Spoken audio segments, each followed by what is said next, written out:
Il y a plusieurs choses qui se passent dans nos vies et dans nos sociétés que nous devons absolument aborder et traiter. Ces problèmes ne sont pas aussi nouveaux que beaucoup de gens le pensent. Si vous lisez la Bible, vous verrez que ces choses existent depuis longtemps. Mais d'une manière ou d'une autre, certains ont donné de nouvelles opportunités aux anciens péchés et injustices. Je veux que vous alliez dans la Bible, en commençant par Éphésiens chapitre 6, verset 12. Il est écrit, « Car nous ne luttons pas contre la chair et le sang, mais contre les principautés, contre les puissances, contre les gouverneurs des ténèbres de ce monde, contre les méchancetés spirituelles dans les lieux élevés. » C'est très important. Ce verset nous informe que le véritable ennemi n'est pas un autre être humain.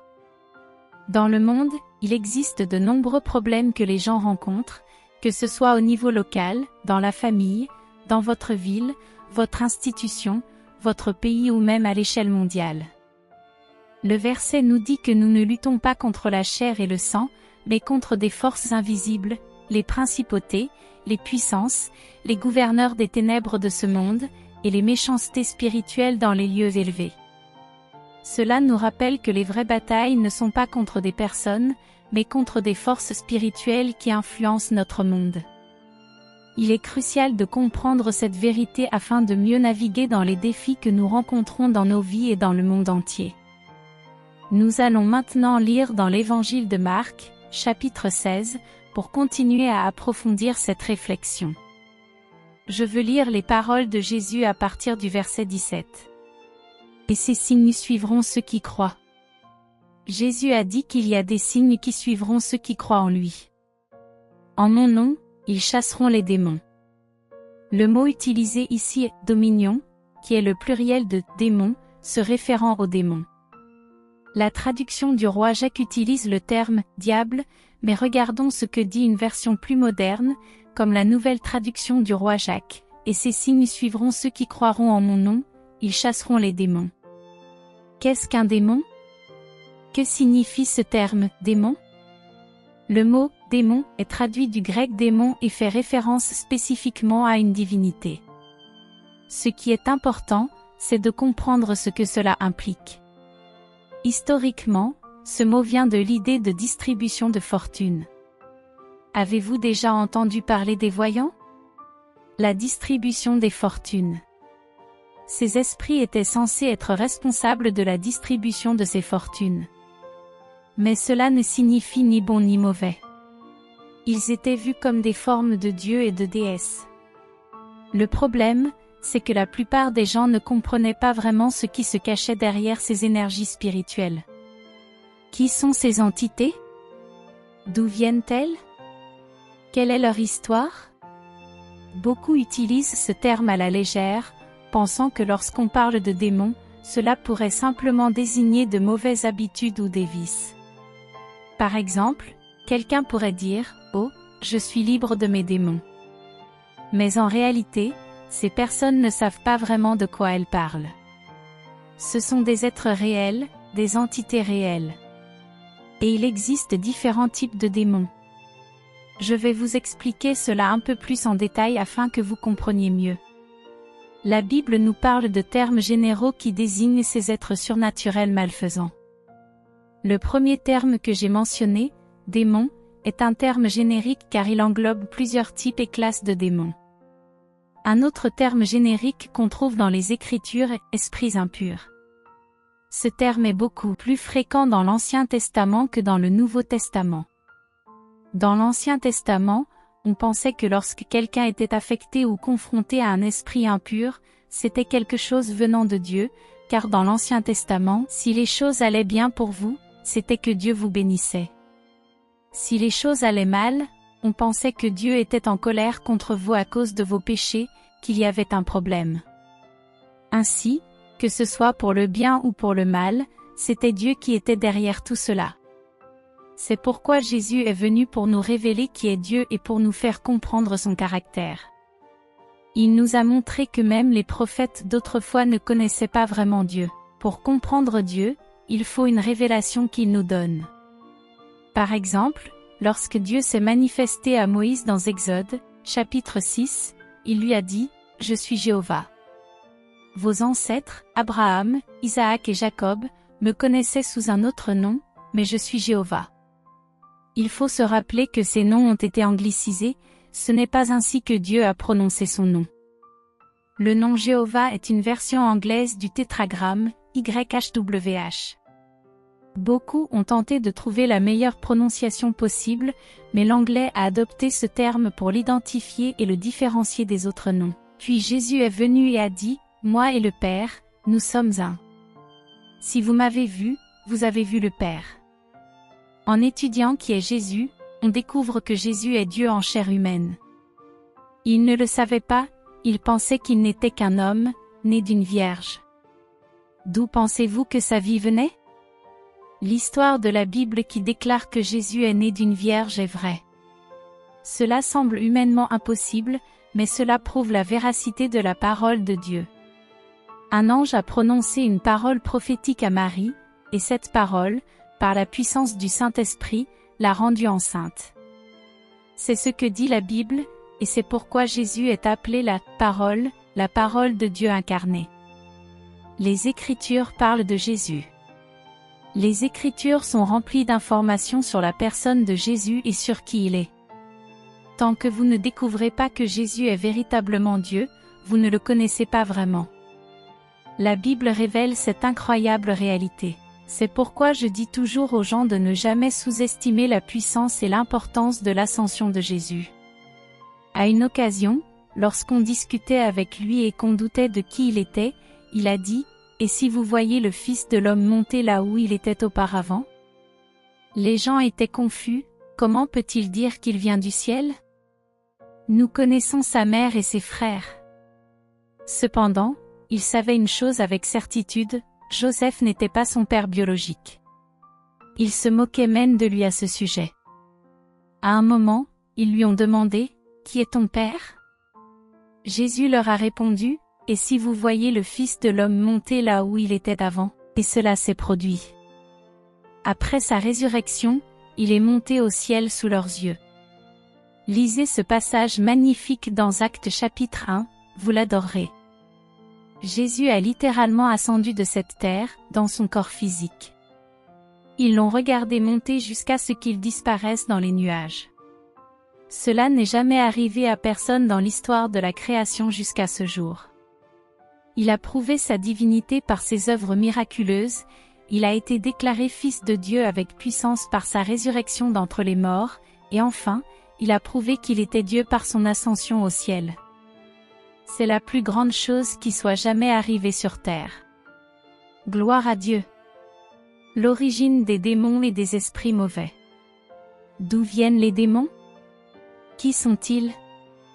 Tout d'abord, comprenons que le terme « démon » est un terme générique, tout comme « esprit mauvais ». Ensuite, il y a un autre terme souvent utilisé, bien qu'il ne soit pas directement dans les Écritures, mais il est certainement sous-entendu, « ange déchu ». La Bible parle de deux types d'anges déchus. Les anges déchus qui sont tombés avec Lucifer. Ces anges ont été trompés par Lucifer, également connu sous le nom de Satan, et sont tombés avec lui lorsqu'il a été chassé du ciel. Ils ont perdu la grâce et la gloire, et leur chef est Satan, le diable, qui est la personnification du mal. Ils ont une hiérarchie organisée avec Satan à leur tête, et ils accomplissent des actes mauvais. Leur caractère est décrit dans la Bible. Dans l'Évangile de Jean, chapitre 8, verset 44, Jésus parle de Satan en ces termes. « Vous avez pour père le diable, et vous voulez accomplir les désirs de votre père. Il a été meurtrier dès le commencement, et il ne se tient pas dans la vérité, parce qu'il n'y a pas de vérité en lui. Lorsqu'il profère le mensonge, il parle de son propre fond, car il est menteur et le père du mensonge. » Cela nous aide à comprendre que Satan était derrière le meurtre d'Abel. Bien que Caïn ait tué son frère, c'était Satan qui l'a inspiré et motivé à commettre cet acte. Satan est menteur par nature, et les anges déchus qui sont tombés avec lui suivent le même modèle. Ils mentent et trompent, comme la Bible le montre clairement. Un autre groupe d'anges déchus. Ce groupe d'anges déchus sera abordé dans un instant. La tromperie et le mensonge. Les jeunes gens, tout comme d'autres, sont souvent victimes de mensonges et de tromperies. Ces mensonges ne viennent pas seulement des autorités médicales, des enseignants ou de leurs pairs, mais surtout des démons et des esprits mauvais. Ces esprits mauvais diffusent des mensonges pour tromper et égarer les gens, et leur influence est réelle et puissante. Bien souvent, ceux qui ne réalisent pas qu'un esprit mauvais leur parle sont incapables de distinguer les paroles venant d'un être humain, exprimées par un esprit humain, des paroles venant d'un esprit mauvais. Je vais vous lire une histoire particulière tirée de Actes, chapitre 19, à partir du verset 13. Écoutez attentivement. Certaines personnes juives vagabondes, qui se prétendaient exorcistes, ont décidé d'invoquer le nom du Seigneur Jésus sur ceux qui étaient possédés par des esprits mauvais. Ces vagabonds, des hommes errants sans but, sans maison et sans travail, ont pris sur eux de s'attaquer à ces situations. Ils ont tenté d'invoquer le nom de Jésus sur des personnes possédées par des esprits mauvais, disant « Nous vous adjurons par Jésus que Paul prêche ». Remarquez bien, ils ne disaient pas « Jésus en qui nous croyons », mais plutôt « Jésus que Paul prêche ». Il y avait 7 fils de Séva, un chef des prêtres juifs. Ces 7 hommes ont essayé de faire la même chose. Ils ont rencontré un homme possédé par un esprit mauvais et ont tenté d'invoquer le nom de Jésus. Voici ce que dit la Bible. L'esprit mauvais répondit. « Je connais Jésus, et je sais qui est Paul, mais vous, qui êtes-vous » Remarquez ici que la Bible précise que c'était l'esprit mauvais qui répondait. L'esprit utilisait la voix de l'homme possédé pour parler. Si vous entendiez quelqu'un parler de cette manière, sauriez-vous que c'est un esprit mauvais qui parle à travers lui? La Bible continue. Alors l'homme dans lequel l'esprit mauvais était, se jeta sur eux, les domina et les maltraita. Notez bien, ce n'est pas l'esprit lui-même qui s'est jeté sur eux, mais l'homme possédé par l'esprit mauvais. L'esprit a utilisé le corps de l'homme pour les attaquer physiquement. Quand cet homme possédé a parlé aux 7 fils de Séva, c'était en réalité l'esprit mauvais en lui qui s'exprimait. Pourtant, cet homme avait probablement parlé à d'autres auparavant. Ces gens savaient-ils que c'était un esprit mauvais qui leur parlait, ou pensaient-ils que c'était simplement l'homme? La Bible raconte qu'après avoir confronté l'homme, les 7 fils ont été attaqués par lui. L'homme dans lequel était l'esprit mauvais se jeta sur eux, les maîtrisa et les maltraita, de sorte qu'ils s'enfuirent de cette maison nue et blessés. Acte 19 verset 16. Ces 7 fils, des descendants du chef des prêtres, ont fui la maison, humiliés. Cet événement a ensuite été connu de tous les Juifs et Grecs vivant à Éphèse, et une grande crainte s'est emparée d'eux. Par conséquent, le nom du Seigneur Jésus a été magnifié. Gloire à Dieu. Comment reconnaître la voix d'un esprit mauvais? Mais comment savoir quand un esprit mauvais parle à travers un enseignant, un médecin ou un ami? Jésus lui-même a abordé cette question. Dans Jean 8 verset 44, il dit aux Juifs: « Vous avez pour père le diable, et vous voulez accomplir les désirs de votre père. » Ces paroles, bien que dures, viennent de Jésus, l'incarnation même de l'amour. Cela montre l'importance de discerner la source des paroles qui nous sont adressées. Dans Matthieu 12 verset 34, Jésus utilise encore un langage fort. « Race de vipères! Comment pourriez-vous dire de bonnes choses, méchants comme vous l'êtes? Car c'est de l'abondance du cœur que la bouche parle. » Ici, le terme « race » en grec géna signifie progéniture ou descendance, désignant les enfants du mal, les enfants des vipères. Jésus les identifie comme une progéniture du diable. Il est essentiel de discerner la source des paroles qui nous sont adressées. De nombreuses personnes ont été conduites à l'échec, à des souffrances ou même à la mort parce qu'elles ont écouté des paroles inspirées par des esprits mauvais, sans s'en rendre compte. Dans Matthieu 16, Jésus pose une question à ses disciples. « Qui dites-vous que je suis ?» Pierre répond. « Tu es le Christ, le Fils du Dieu vivant. » Ce moment est fascinant, car Jésus identifie clairement que cette révélation vient de Dieu. Pourtant, juste après, lorsque Pierre tente de dissuader Jésus de parler de sa crucifixion, Jésus le reprend sévèrement, disant « Arrière de moi, Satan !» Matthieu 16 verset 23. Cet exemple montre à quel point il est crucial de discerner les paroles inspirées par Dieu de celles influencées par l'ennemi, même lorsqu'elles proviennent d'une personne proche ou bien intentionnée.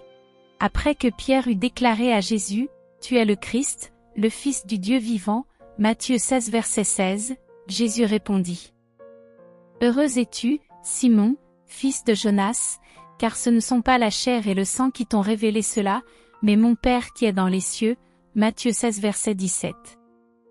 Jésus expliqua à Pierre que cette révélation ne venait pas d'une compréhension humaine ou naturelle, mais directement de Dieu. Pierre, cependant, n'était pas conscient de l'origine divine de ces paroles. Peu de temps après, Jésus annonça à ses disciples qu'il serait bientôt crucifié. À ces mots, Pierre prit Jésus à part et le réprimanda. « Seigneur, ne parle plus de mourir. Cela n'arrivera pas, ne dis pas de telles choses. » Cependant, Jésus se retourna et répondit fermement à Pierre.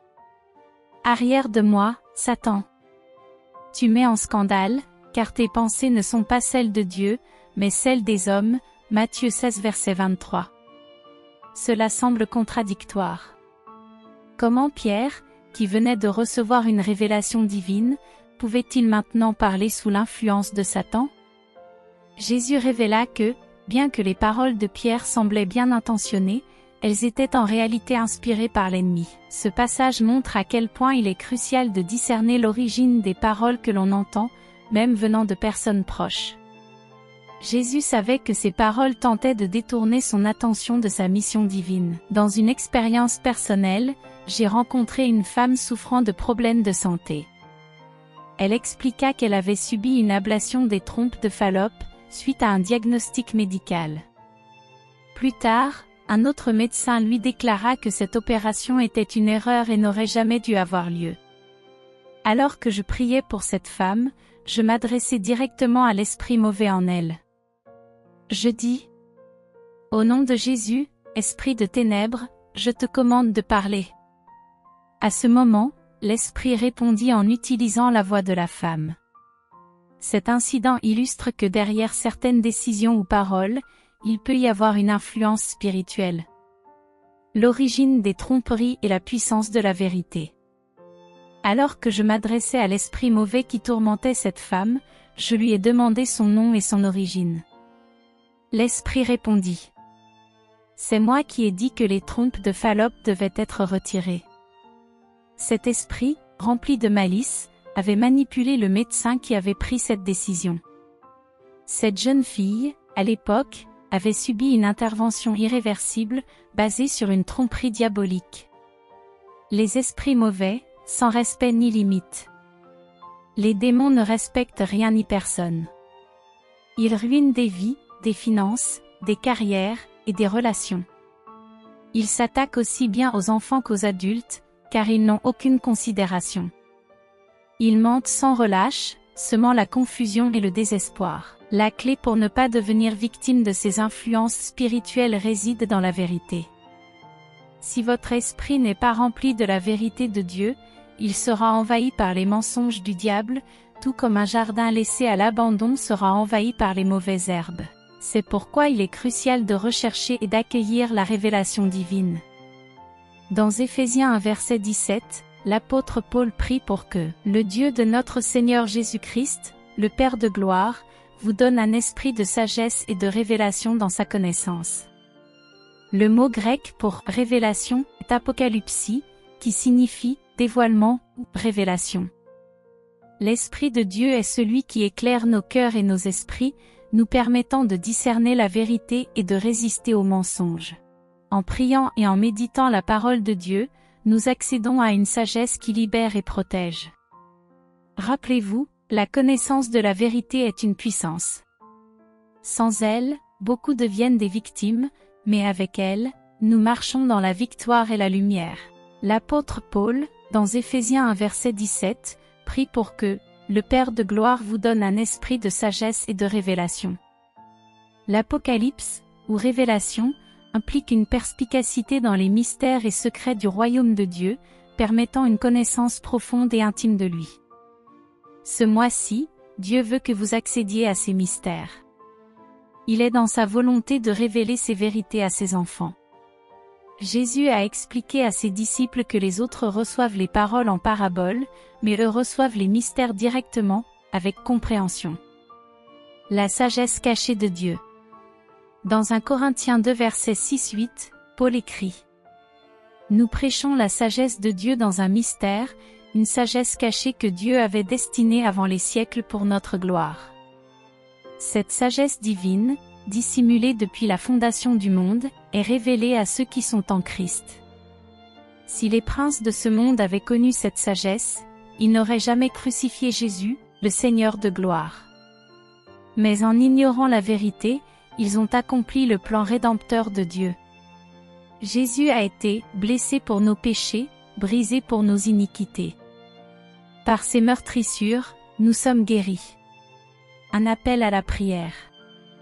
Prions pour la protection des enfants dans le monde entier, qu'ils soient gardés des mauvais enseignants, mentors ou décideurs qui pourraient les induire en erreur. Les dirigeants des gouvernements et des institutions éducatives, afin qu'ils prennent des décisions éclairées qui protègent les jeunes esprits.